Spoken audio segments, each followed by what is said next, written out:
Learning is not just memorizing facts, it's about connecting new ideas to what you already know. Join us as we explore Ausible's meaningful learning theory and how it helps students learn better in the classroom. In this video, we will present the meaningful learning theory by David Ausibel, an American educational psychologist.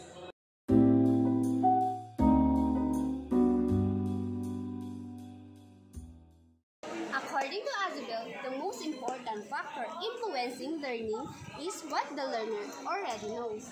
Yes, and also, learning is meaningful when new information is connected to existing knowledge or prior knowledge.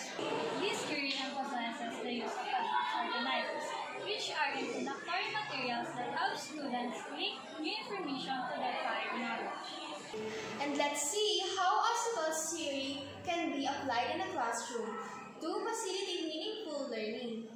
Okay class, good morning. Pero bago tayo dumako sa lesson natin na photosynthesis, may tanong muna ako sa inyo. Sino nakakaalam dito kung paano nag-create or kung paano kumakain ang mga halaman?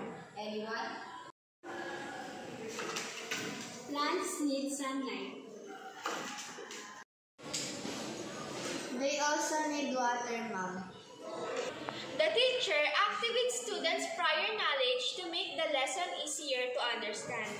Okay, ngayong class, makikita natin meron ba ditong graphic organizer para mas maunawaan ninyo kung ano nga ba ang photosynthesis at kung paano nagkakaroon ng cycle na magkaroon ng pagkain ang mga halaman. Makikita natin yung carbon dioxide is malaking tulong para sa mga halaman para mas mabuhay sila. Dahil ayun yung nilalabas ng tao at ang halaman naman yung nilalabas ay oxygen. Para mabuhay din ang halaman at magkaroon sila ng pagkain ay sa pamamagitan din ng tubig na nanggagaling sa lupa na kanila itong ina-absorb para magkaroon ng sustansya ang isang halaman. At isa rin sa pinakamahalagang kailangan ng halaman ay ang sinag ng araw o yung sunlight para mas mabuhay at para lumago ang halaman.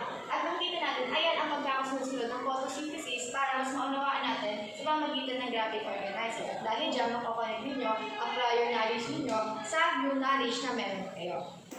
This is called an advanced organizer, a tool to help students link new ideas to prior knowledge.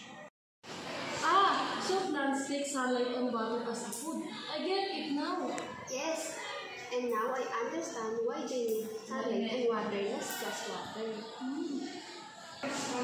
Nakikita natin sa ganitong pamamaraan ng mga estudyante ay natututo hindi lamang sa pagkakabisado, ngunit nagagamit nila ang prior knowledge.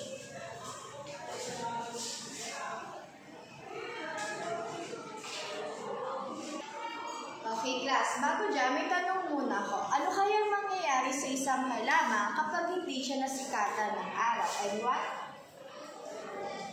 Pwede pong hindi maging maganda yung bunga, tsaka baka mamatay din po yung halaman. Okay, very good.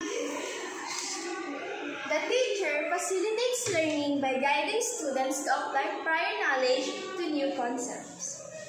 In conclusion, Ausibel meaningful learning theory that emphasize na mas natututo ang mga bata kapag nililink nila ang impormasyon na kanila natutunan dati sa bago nila mapag-aaral.